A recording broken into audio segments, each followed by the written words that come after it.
तुलसी और भोजन में होशियार। तुलसी ऐसे जीव को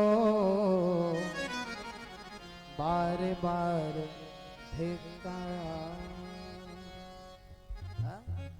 कुछ लोग होते हैं जीने के लिए खाते हैं और कुछ लोग होते हैं खाने के लिए जीते हैं। एक समय की बात है, नदी के इस पार गुरु वशिष्ठ जी थे और नदी के उस पार बाबा विश्वामित्र जी थे। बड़े सावधान होकर सुनेंगे, बात समझ में आ जाएगी।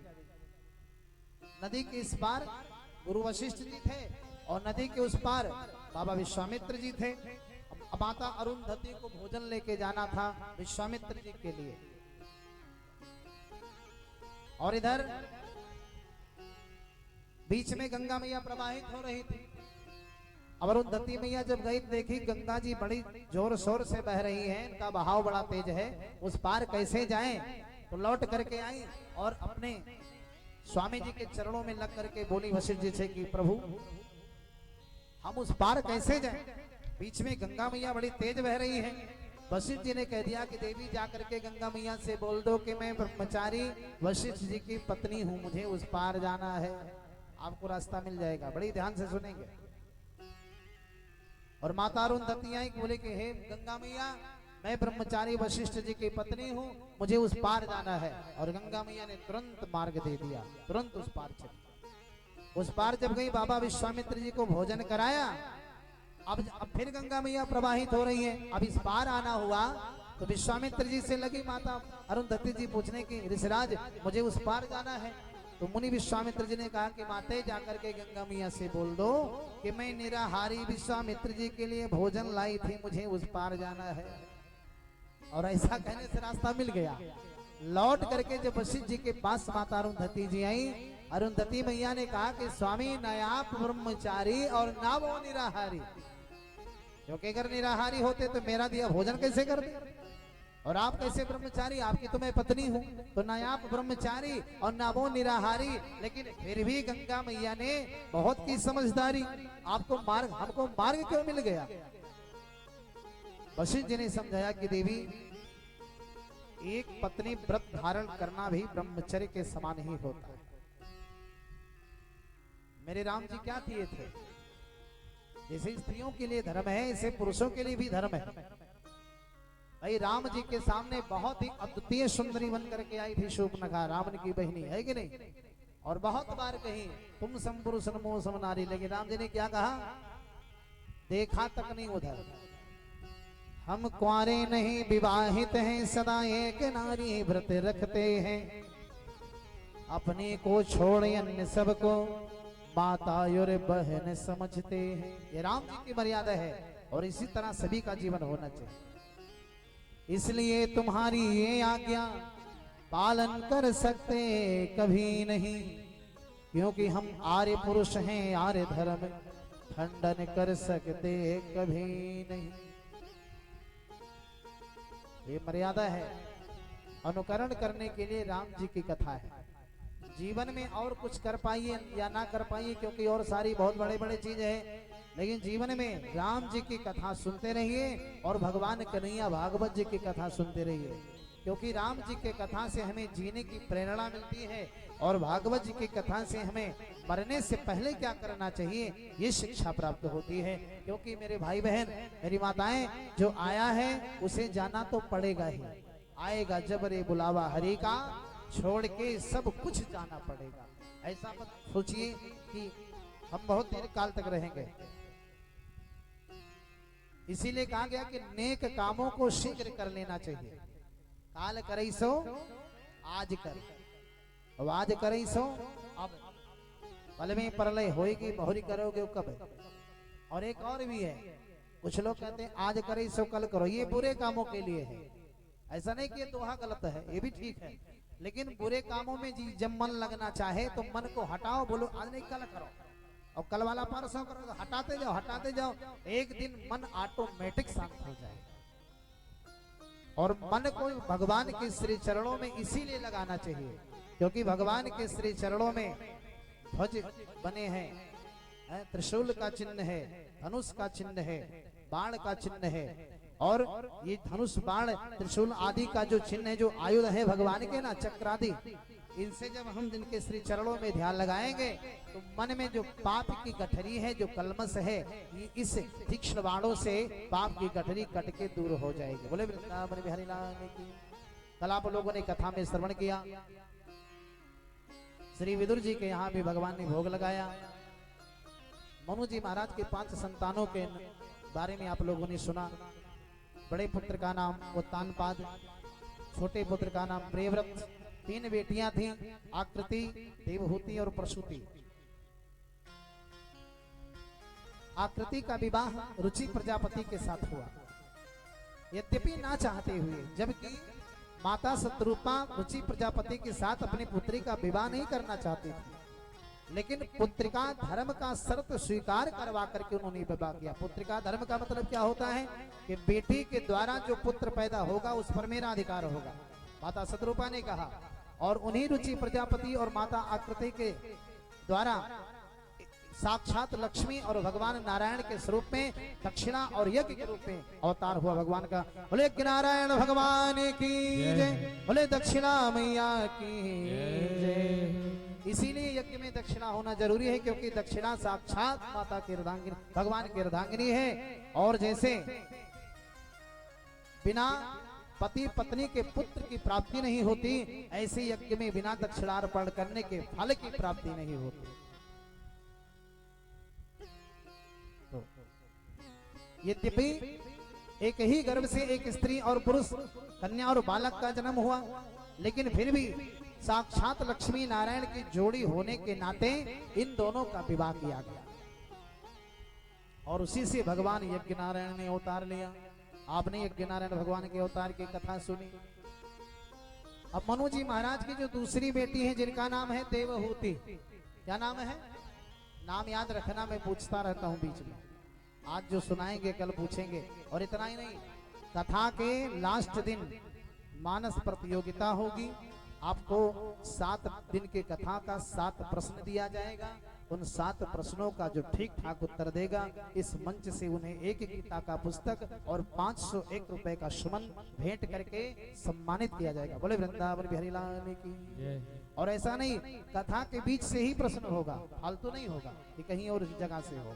जो सुनाया जा रहा है उसी के मध्य में। अब देखते हैं कौन विजेता होंगे। जो ध्यान से सुनेंगे वही तो विजेता बन पाएंगे। 6वें दिन प्रश्न किया जाएगा और 7वीं रात्रि को कथा के बीच में वो आप लोगों को अपना अपना पत्र ला के देना है। बोले वृंदावन बिहारी लाल की जय। तो भगवान ब्रह्मा जी के परछाई से एक महात्मा जी जन्मे थे, जिनका नाम है करदम। देखिए, कर माने करना, दम माने दमन, जो अपने इंद्रियों का सदैव दमन किया हो, जितेंद्रिय थे महात्मा करदम जी महाराज। यद्यपि ब्रह्मा जी ने कहा कि हे पुत्र, तुम भी सृष्टि आगे बढ़ाओ विवाह करके, लेकिन इनका मन जन्म से ही विरक्त था, इसलिए विवाह के इस झंझट में फंसना नहीं चाह रहे थे। और करदम जी महाराज जंगल में पहुंचे और भगवत भजन, भगवत नाम आराधना करने लगे। लेकिन ईश्वर की जो इच्छा होती है, जीव के साथ वैसा ही घटना घटित होता है। जब तक युवावस्था थी इनकी, तब तक विवाह में मन नहीं लगा। एक दिन करदम जी महाराज स्नान कर रहे थे और नदी में क्या देखा कि तमाम मछलियां और जो है मछलियों के साथ में उनके बाल बच्चे मंडरा रहे हैं, खेल रहे हैं, कूद रहे हैं। और ऐसा आमोद प्रमोद मछली के बच्चों के साथ जब मछलियों को करते करदम जी महाराज ने देखा, तो मन में सांसारिक भाव जग गया। अरे, हमारे पिताजी ने मुझे विवाह के लिए कहा था, यदि मैं किया होता तो ऐसे हमारे भी बाल गोपाल होते। बोले सच्चिदानंद भगवान की। ईश्वर की जो इच्छा होती है, जीव वही करता है मेरे भाई। और बिना ईश्वर की मर्जी से कोई भी कार्य आप कर नहीं सकते, संभव नहीं है। क्योंकि देवहूति मैया का तो संबंध इन्हीं से जुड़ना था ना, ये विधि का विधान है। और लोग कहते भी हैं, विधि ना ने जो लिख दियो छठी रात के अंत, राई घटे न तिल बढ़े रहुरे जीवन संग। लेकिन देखिए, करदम जी महाराज ने एक ही बात अच्छी की, जब सांसारिक भाव नहीं अंदर जगा था तो भी भगवत भजन ही करते थे। और आज संसारिक भाव जगह पत्नी पाने की इच्छा हुई तो मन में लगे सोचने की मेरी अवस्था 60 वर्ष की हो गई, अब 60 वर्ष में कौन पिता अपने बेटी का लाकर हाथ मेरे हाथ में सौंपेगा। लेकिन भगवत आराधना करो, सब कुछ संभव है और विश्वास है भगवान पर। इसलिए 10,000 वर्षों तक भगवान का तपस्या उन्होंने पत्नी पाने की कामना करके की। अब उनके तपस्या से ठाकुर जी प्रसन्न हुए, प्रकट हुए, दर्शन दिया। बोले सच्चिदानंद भगवान की। और जैसे भगवान ने कहा कि बस आंखें खोलो, वरदान मांगो, तो देखिए करदम जी महाराज के मन में यद्यपि पत्नी की कामना तो थी, लेकिन जब ठाकुर जी को देखे तो फिर वो कामना मिट गई उनकी। और भगवान से बोल पड़े कि प्रभु कुछ मांगना नहीं है।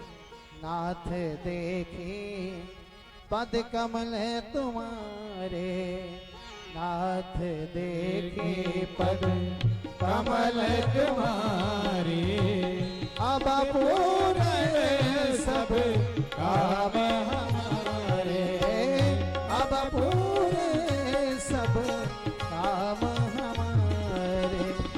नाथ देखे पद कमल तुम्हारे, अब पूर्ण सब काम हमारे। आज करदम जी ने कह दिया कि हे प्रभु अब चाहत नहीं है, चाहत तो मेरी थी, लेकिन आपके श्री चरणों का दर्शन करने के बाद में संसार की चाहत मिट गई। यही सत्य है। जीव संसार को तभी तक अपना समझता है जब तक भगवान का दर्शन नहीं किया रहता। और जिस दिन ठाकुर जी का दीदार हो जाएगा ना मेरे भाई बहन, उस दिन संसार की चाहत मिट जाती है, जीवन में विरक्तता आ जाती है और समस्त इच्छाओं का अंत हो जाता है। और जब समस्त इच्छाओं का अंत हो गया तो समझ लो रोम रोम संत हो गए। केवल लाल पीरा हरा बैगना कपड़े का नाम नहीं संत होता है, प्रवृत्ति का नाम संत है। जब मन शांत हुआ तो आप संत हो गए। और संत का कोई अलग अपना जो है लिबास नहीं होता। साधु का समाज होता है, किस संप्रदाय के हैं, लेकिन संत का कोई समाज नहीं होता। संत तो किसी भी लिबास में रह सकता है, किसी भी समाज में रह सकता है, क्योंकि संत स्वभाव का नाम है। हाँ। संत सरल चित जगत हित जान स्वभाव सगे, गोस्वामी जी ने कह दिया कि स्वभाव का नाम संत है, जिसका जीवन सरल हो। बोले सच्चिदानंद भगवान की जय। भगवान ने कहा कि भैया लेकिन मन मन भावे मूड हिलावे, तुम्हारे तो मन में दूसरा भाव है, बाहर से तुम दूसरा कह रहे हो। ठाकुर जी ने कहा कि देखो भैया करदम जी, हमें आप मुंह से क्या बोल रहे हो इससे मतलब नहीं है। आपके मन में जो भाव चल रहा था मैं तो उसे जान करके तुम्हारे पास आया हूँ। और तुम तो विवाह करना चाहते थे। करदम जी महाराज शर्मा गए बेचारे। अरे सरकार आपसे भला क्या छिपा है, लेकिन अब बताइए इस उम्र में कौन मेरा विवाह करेगा। भगवान ने कहा कि मैं तो तुम्हारा विवाह तय करके आया हूँ। अच्छा मेरा विवाह तय कर दियो, और क्या।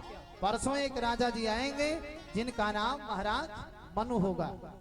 अपनी अर्धांगिनी और अपनी पुत्री के सहित आएंगे, आपको अपनी बेटी प्रदान करेंगे और वही आपकी अर्धांगिनी होंगी। और भगवान इतना कह करके अंतर ध्यान होने लगे। इतने में करदम जी ने कहा सुनो सरकार, जाने से पहले एक मेरी शर्त और स्वीकार कर लो। हम दाम्पत्य जीवन में तभी प्रवेश करेंगे जब आप एक मेरा शर्त स्वीकार करो। आप मेरे घर जब पुत्र बन करके आओ तब मैं पत्नी स्वीकार करूंगा। भगवान ने एवं मस्तु कह दिया। और आज परसों का दिन आ गया, प्रतीक्षा कर रहे हैं भगवान के वचनों पर विश्वास करते हुए। महाराज मनु शत्रुपा अपनी पुत्री बीच वाली बेटी देवहूति को लेकर के आए और मनु जी महाराज ने महात्मा करदम जी को अपनी कन्या सौंप दिया। जब कन्या सौंपने लगे तो करदम जी महाराज ने मनु जी से कहा कि राजन एक मेरा शर्त है, हमें आपकी पुत्री तभी तक स्वीकार है जब एक पुत्र हो जाएगा तो मैं गृहस्थ का त्याग कर दूंगा। बोले सच्चिदानंद भगवान की जय। शर्त स्वीकार कराया, एक पुत्र के पश्चात गृहस्थी त्याग करने का। और जैसे ही करदम जी महाराज देवहूति मैया को लेकर के अपने कुटिया में पधारे, प्रवेश किए, देवहूति मैया ने क्या चमत्कार देखा कि सैकड़ों घोंसले लटके हुए हैं, अनेक अनेक प्रकार की पक्षियां उसमें बैठी हुई हैं, बोल रही हैं। और नीचे जब दृष्टि लगा करके देखा तो सैकड़ों बिल हैं, किसी में सांप है, किसी में छछूंदर है, किसी में मेढक है, अनेकानेक जीव और एक दूसरे के प्रतिद्वंदी जीव ही बैठे हैं। लेकिन देखो करदम जी के तपस्या का ऐसा प्रभाव है कि यहाँ एक दूसरे के प्रतिद्वंदी होते हुए भी कभी किसी पर किसी ने आक्रमण नहीं किया। कुटिया में प्रवेश करके जब खिड़की खोलकर बाहर देखी तो शेर और हिरन एक ही घाट पर पानी पी रहे हैं। ये सब करदम जी महाराज के तपस्या का प्रभाव है। बोले सच्चिदानंद भगवान की जय। देवहूति ने कहा कि स्वामी हम देख रहे हैं कि कुटिया में तमाम जीव हैं, ऊपर भी तमाम घोंसले, तो आप कहाँ रहते हो? करदम जी महाराज ने एक कोने में 1.5 फुट का आसन लगा हुआ था, उधर दिखाया अपनी पत्नी को, देखो देवी वो 1.5 फुट का जो आसन है उसी पर मैं बैठता हूँ। और संत को बैठने के लिए केवल आसन चाहिए बस, और आगे की क्या इच्छा है। आज देवहूति मैया गदगद हो गई, धन्य हो गई। ये धन्य है मेरा जीवन, मुझे परम सौभाग्य है कि जो आज ऐसा नितांत जीवन व्यतीत करने वाला मुझे पति के रूप में एक संत प्राप्त हुआ। करदम जी पहुंचे, आसन पर बैठे, आंख बंद किए, 40 वर्ष बीत गए। और 40 वर्षों से माता देवहूति भी पतिव्रत धर्म की रक्षा करते हुए करदम जी महाराज की भली भांति सेवा करती हैं। कपड़े को पोंछ कर भिगो कर शरीर पोंछ दिया करती है, माला पहना दिया करती है, चंदन लगा दिया करती है। 40 वर्षों तक दोनों टाइम फल तोड़ करके लाती हैं। आज मेरे स्वामी जी की नेत्र खुलेगी, जगेंगे तो हम भी भोजन करेंगे, वह भी भोजन करेंगे। स्वामी जी जगे नहीं, इसलिए खाद्यान्न पदार्थ धरा का धरा ही रह गया। माता देवहूति ने भी उस फल को छुआ तक नहीं। ऐसी पातिव्रत धर्म का उन्होंने रक्षण किया। और 40 वर्षों के बाद में जब महात्मा करदम जी की आंखें खुली तो क्या देखी कि कोई वृद्धा देवी मेरे पास में बैठी है। करदम जी ने प्रश्न किया कि देवी तुम कौन हो? देवहूति मैया ने कहा कि नाथ याद करिए, 40 वर्ष पहले एक राजा ने अपनी बेटी ला करके आपको सौंप दिया था, वही मैं आपकी अर्धांगिनी देवहूति हूँ। महात्मा करदम जी ने कहा कि अरे इतना बड़ा तपस्या इन्होंने किया, देवी जब मैं ध्यानस्थ होकर के बैठा तो तुम अपने मायके नहीं चली गई। देवहूति ने कहा कि प्रभु मायके जाने का मेरा अधिकार कैसे है, जब तक पति की आज्ञा ना मिले, क्योंकि विवाह के बाद में स्त्री के लिए एक ही धर्म होता है, एक ही धर्म एक व्रत नेमा, और काये बचन है मन पति पद प्रेमा। ये शास्त्र की आज्ञा है। बहुत ध्यान से हमारी माता बहनें सुने। और फिल्मकारों की क्या आज्ञा है? मैं मैके चली जाऊंगी, तुम देखते रहिए। तो फिल्म देख करके, कोई सीरियल देख करके उल्टा पुल्टा कार्य मत करें। शास्त्र ने जो आज्ञा दिया है उसके आधार पे कार्य करें। स्त्री के लिए एक ही धर्म है, पति की आज्ञा ना हो तो मायके में जाना भी उचित नहीं है। अब आजकल की तो कुछ बहनें ऐसी अकड़ जाती है कि हमको नहीं जाना ही जाना है। अरे भाई, पति आपका परमेश्वर है, जब वो कहे तो जा सकती हो, और बिना उसकी मर्जी के, बिना उसकी अनुमति के आपको कहीं नहीं जाना है। देवहूति मैया ने कहा कि प्रभु आपकी इच्छा नहीं थी तो मैं कैसे जाऊं। आज गदगद हो गए करदम जी, बोले कि धन्य है। हर कोई कन्या जब ब्याह करके आती है ससुराल में तो उसकी भी कुछ मनसाएं होती हैं, लेकिन आज मेरी अर्धांगिनी ने समस्त मनसा को मोड़ करके और मेरी सेवा की है। आज गदगद हो गए उसकी सेवा पर। बोले देवी चलो हम तुम्हें कुछ दिखाते हैं। और उन्होंने अपने तपस्या के प्रभाव से 9 मंजिल का सोने का एक सुंदर महल बना दिया, एक सुंदर सरोवर का निर्माण करा दिया। उस सरोवर के मध्य में 9 मंजिल का सोने का महल है, जिसमें तमाम हाथी घोड़े नौकर चाकर ऊंट आदि जो है वस्त्र आभूषण तमाम है। ऐसा सुंदर महल है जो इंद्र लोक को भी लज्जित करने वाला है। और बोले कि देवी ये भेंट तुम्हें स्वीकार मैं कर, जो तुम्हें मैं दे रहा हूँ इसे तुम स्वीकार करो। गदगद हो गई माता देवहूति और तुरंत करदम जी महाराज ने अपनी पत्नी का हाथ पकड़ा, उसी सरोवर में कूद पड़े, डुबकी लगाए तो 20 वर्ष के बाबा करदम जी हो गए और 16 वर्ष की माता देवहूति हो गई। यही से महात्मा करदम जी का गृहस्थ आश्रम का शुभारंभ हुआ। बोले सच्चिदानंद भगवान की जय। लेकिन इच्छा तो भगवान की कुछ और थी। करदम जी ने क्या कहा था, एक पुत्र होने के बाद मैं गृहस्थ का त्याग कर दूंगा, लेकिन 9 बेटियां पहले जन्म लेती हैं, पुत्र तो 10वें रूप में हुआ। 10वीं संतान के रूप में, लेकिन 9 पुत्रियों का आगमन पहले हो गया। पहले बेटे का नाम है कला, जो महात्मा मरीचि के साथ ब्याही गई। इन्हीं के दूसरे बेटे का नाम है अरुंधति, जो वशिष्ठ जी के साथ ब्याही गई। तीसरी है अनसुईया, जो अत्रि के साथ ब्याही गई। चौथी है श्रद्धा। ऐसे अनेक जो है 9 कन्याओं का जन्म पहले हुआ, और 10वें रूप में स्वयं भगवान श्री नारायण के अंशावतारी भगवान कपिल देव जी महाराज का जन्म हुआ। बोले कपिल देव जी भगवान की जय। जैसे ही कपिल देव भगवान का जन्म होता है, तुरंत जो है करदम जी महाराज ने हाथ जोड़ करके परिक्रमा लगाई। बोले कि हे प्रभु, यद्यपि मेरे यहाँ पुत्र बन करके आए हो, लेकिन आप तो जगत पिता हो। ये तो आपकी बहुत बड़ी कृपा है जो मेरे यहाँ पुत्र बन करके आप आए हो। दर्शन किया शिशु स्वरूप भगवान का। अपनी पत्नी से बोले, देवी अब आप जो है इनकी भली भांति देख रेख करें, इनके बताए हुए मार्ग पर अपने धर्म का निर्वहन करें, और अपना तो शेष जीवन इनके भजनों में व्यतीत होने जा रहा है।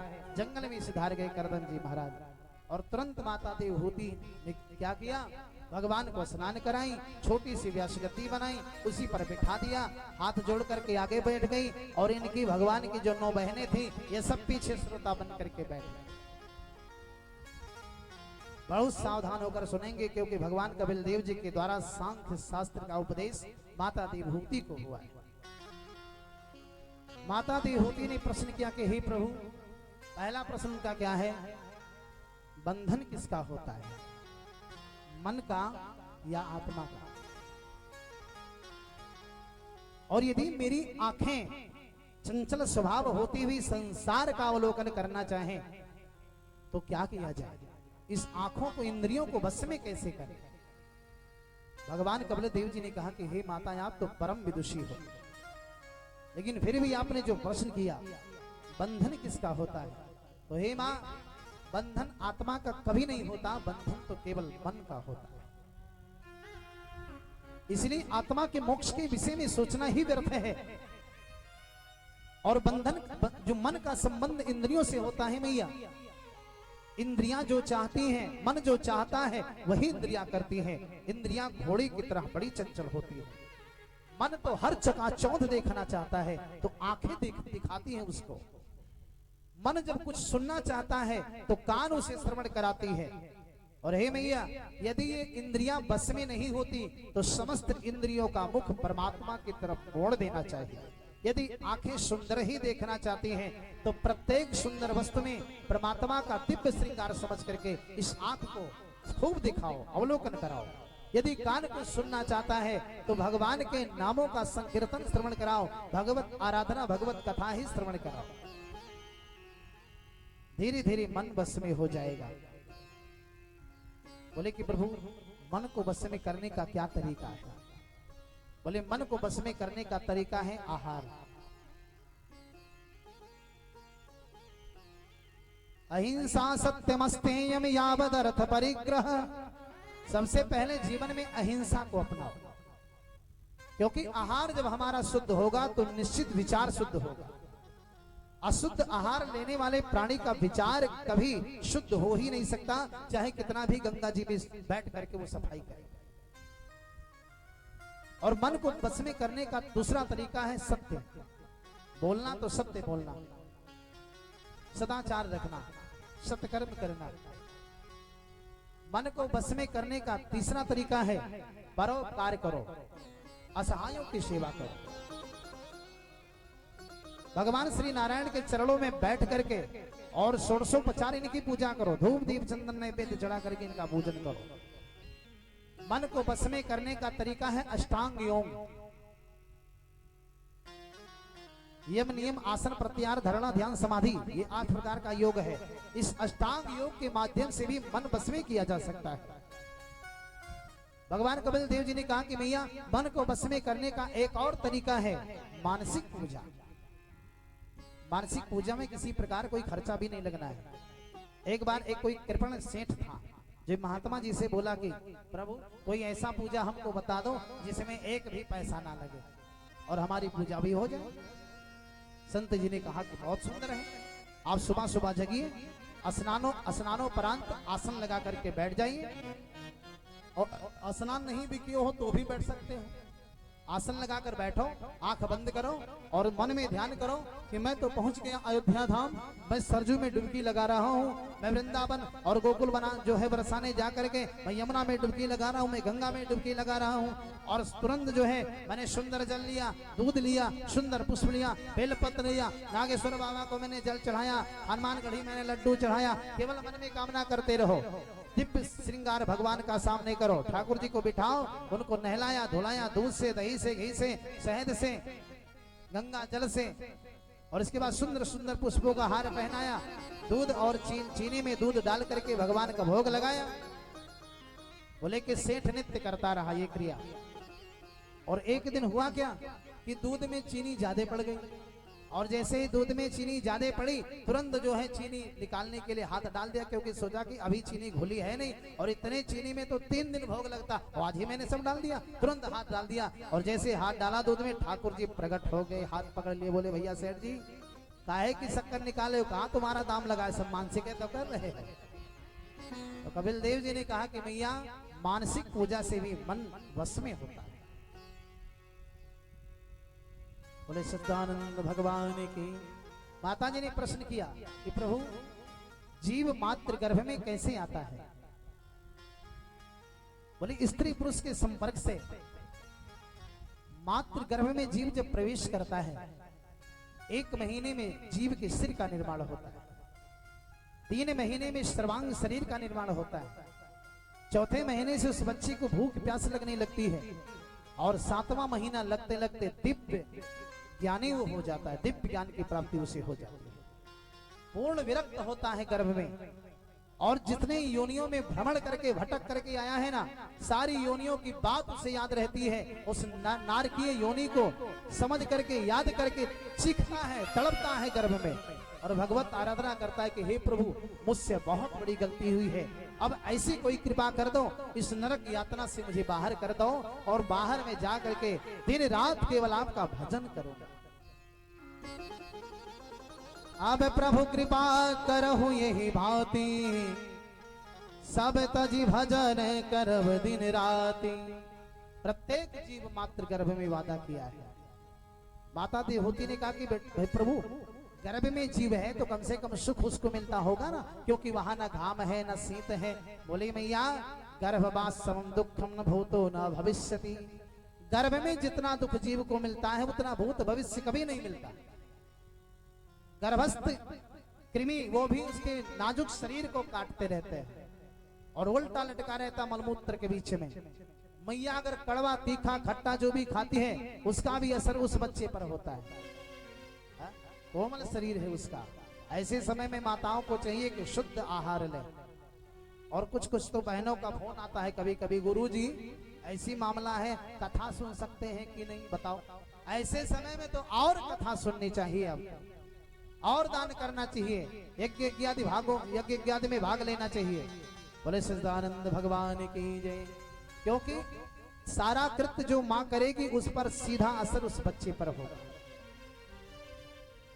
ऐसे समय में आप ऊट पटांग सीरियल देखोगी तो बच्चा निश्चित झगड़ालू ही पैदा होगा। पति पत्नी आपस में झगड़ा करोगे तो बच्चे पर सीधा असर होगा। क्योंकि गर्भ में भी अभिमन्यु को देखो, 6 फाटक को तोड़ना सीख गया था, है नहीं? तो आप जैसा क्रियाकलाप करेंगी वैसा सीधा असर बच्चे पर होगा। तो इसलिए प्रत्येक माताओं को चाहिए जब शिशु गर्भ में हो ऐसे समय में खूब भगवान की कथा सुने, खूब दान करें, खूब भजन करें। बोले ठाकुर जी महाराज की जय। आज भगवान कपिल देव जी कहते हैं कि मैया 9 माह व्यतीत होने पर 10वें मास में और प्रसव वायु के द्वारा ढकेलने पर वो बाहर आता है। और जब बाहर आता है तो दिव्य ज्ञान जो उसे मातृ गर्भ में था, बाहर आने के बाद ज्ञान शून्य हो गया वो बालक। तो अपने उस ज्ञान को याद करके, और जब जैसे कोई बहुत बड़ा विज्ञानी हो, ज्ञानी हो, और अचानक उसका सारा ज्ञान लुप्त हो जाए तो कष्ट तो होगा ना। ऐसे बच्चे को बड़ी तकलीफ भोगता है और चीखता है, रोता है और कहता है कहाँ, अरे हम कहाँ थे, कहाँ आ गए, इससे बढ़िया तो वही था, कम से कम मुझे ज्ञान तो था, और यहाँ आने के बाद तो मेरा सारा ज्ञान शून्य हो। और बच्चा रोता है और माता पिता प्रसन्न होते हैं, मुझे बालक जन्म लिया है। इसीलिए कबीरदास जी ने कहा है कबीरा जब हम पैदा हुए तो जग हंसे हम रोए, ऐसे करने कर चलो हम हंसे जग रो। कबीरदास जी ने कहा है कि जब हम जन्मते हैं तो हम रोते हैं और संसार हंसता है, और ऐसा कोई कृत्य करके जाओ मेरे भाई बहन कि आपके लिए संसार रोए और आप हंसते हुए जाओ। चदरिया झीनी रे झीनी, श्री राम नाम रस भीनी, चदरिया झीनी रे श्री राम नाम रस भीनी, चदरिया झीनी रे झीनी, हे मेरा भीनी चदरिया झीनी रे झीनी। देखिए जो भगवान के भक्त होते हैं ना, वो भगवान के दरबार को ढूंढ ही लिया करते हैं। आज हमारे बीच में संगीत के बहुत ही महान कलाकार जिन्होंने शास्त्रीय संगीत में अपने जीवन को व्यतीत किया है बचपन से आज तक, हम सभी के प्रेमी स्नेही हमारे भैया आदरणीय श्री रजनी श्रीवास्तव जी का आगमन भी डुमरियागंज से हुआ है। बीच में आपको भी मौका मिलेगा, बहुत सुंदर। ये हम लोगों का भी सौभाग्य है कि अच्छे लोग का सानिध्य मिलता रहे। बोले सच्चिदानंद भगवान की जय। चंदरिया चंदरिया झीनी रे झीनी, श्री राम नाम रस भीनी, चदरिया झीनी रे झीनी।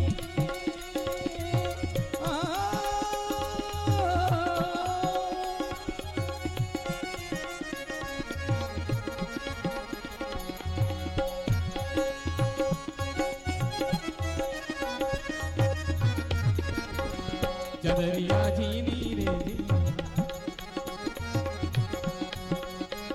देखिए बीच में बहुत सारे पंक्ति हैं, मुझे उन पंक्ति पर नहीं जाना, केवल मुख्य निचोड़ पर आना है।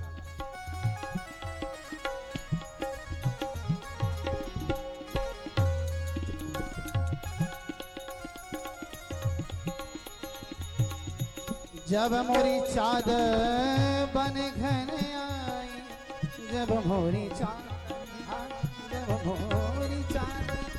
बन घर आई, रंग रे जिनको दीनी चदरिया रंग को दी। रंग रे जो माने सदगुरु, चादर मानिए जीवन, और ऐसा रंग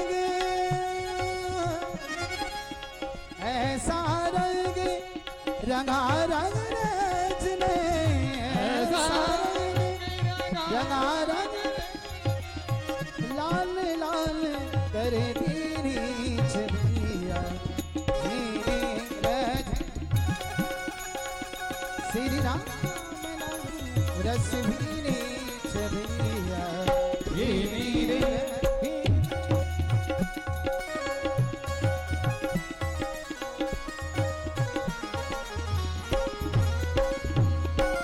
देखिए चादर तो सभी लोगों ने ओढ़ा है, कहने का मतलब जीवन सभी ने पाया है, लेकिन कुछ लोगों ने ऐसा जीवन व्यतीत किया इस चद्दर में कभी दाग नहीं लगने दिया। ध्रुव प्रहलाद सुदामा, ध्रुव प्रहलाद सुदामा ने मोही, सुखदेव ने निर्मल कीनी चदरिया, देव ने निर्मल कीनी। लेकिन दास कबीर ने ऐसी मोड़ी, दास कबीर ने ऐसी मोड़ी, जो की तो कर दीनी चदरिया श्री राम नाम रस भीनी चदरिया झीनी रे झीनी चदरिया झीनी।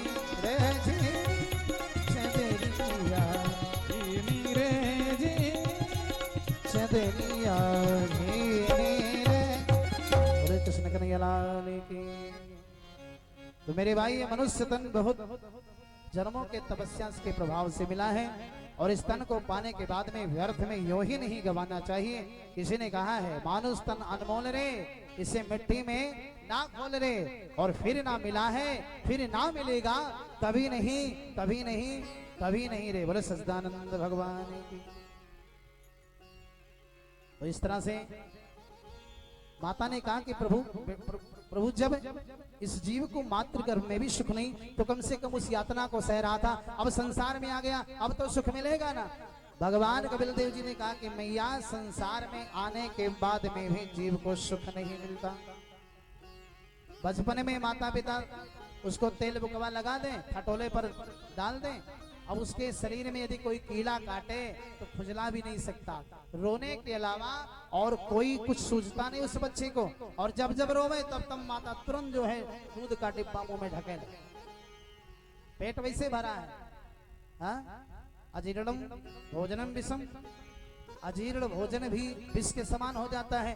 पेट वैसे भरा है बेचारे का, रो रहा है किसी और कारण से, लेकिन जब जब रोता है तब तब माता तुरंत दूध का बाटल मुंह में ढकेल देती है।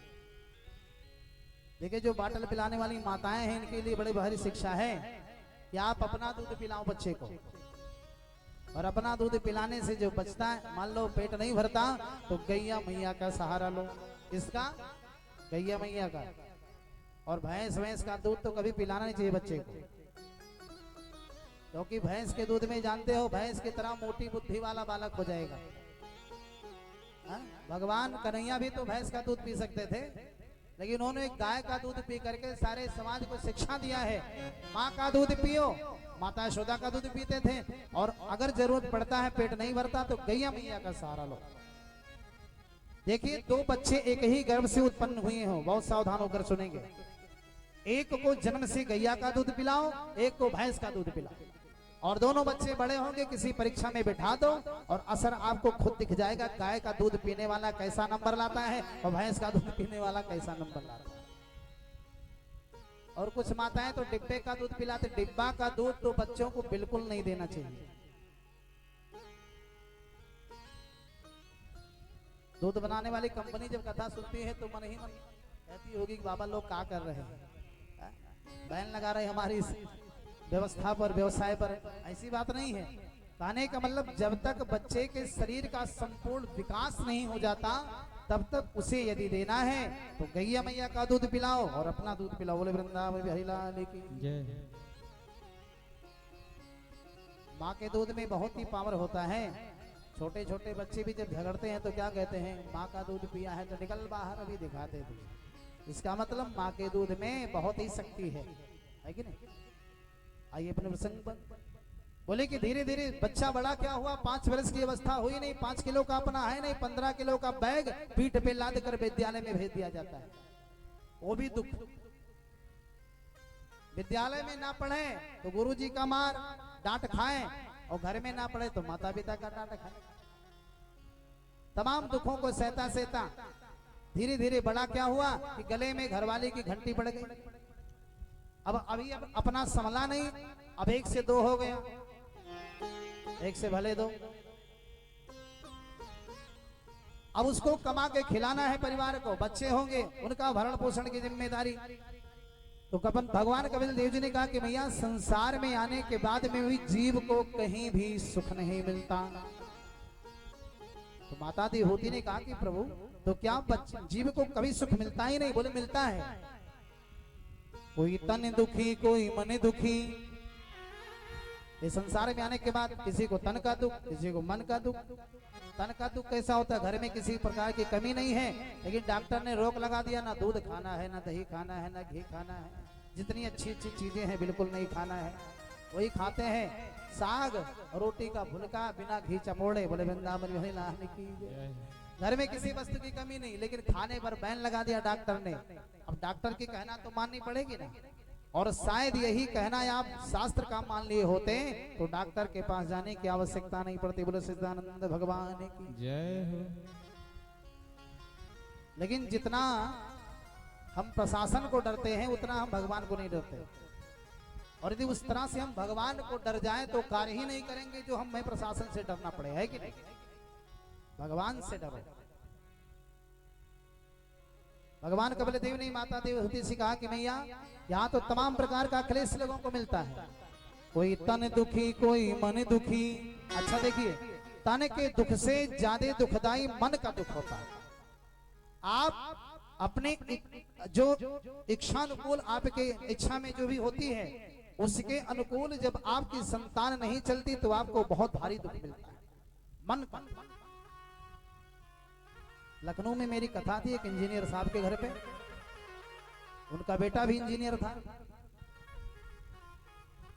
और बड़ी हौसला लेकर के बेचारे पढ़ा लिखा रहे थे, बच्चे को यहां से लेकर के अमेरिका तक पढ़ाया और बहुत बड़ी कंपनी में 50 लाख सालीना पर उसकी नौकरी लगी। बड़ी अरमान थे पिता के, सारा अपना जो है जीवन भर बच्चे में लगा दिया, सारी तपस्या, और पता चला इनके सारे अरमान पर पानी फिर गया। बच्चा अपनी मर्जी से विदेश में ही विवाह कर लिया। पर सच्चिदानंद भगवान, और ये भारतीय सभ्यता में जीने वाले लोग थे बेचारे, भारतीय संस्कृति में पलना चाहते थे, परिवार बहू को लाना चाहते थे, लेकिन वो विदेशी से कर लिया। अब देखो, अब इससे बड़ा मन का दुख और कुछ होगा? आपकी संतान जब आपकी इच्छा के विरुद्ध चले तो मन में बड़ा क्षोभ होता है। तन का दुख ज्यादा, तन के दुख से ज्यादा दुखदाई मन का दुख होता है। कोई तन दुखी कोई मन दुखी, कोई धन बिन रहते उदास। कपिल देव जी ने कहा कि मैया थोड़े थोड़े सब दुखी, लेकिन सुखी राम के दास। सुख भी मिलता है जीव को, लेकिन सुख कहाँ मिलता है? मिलता है सच्चा सुख केवल भगवान तुम्हारी चरणों में।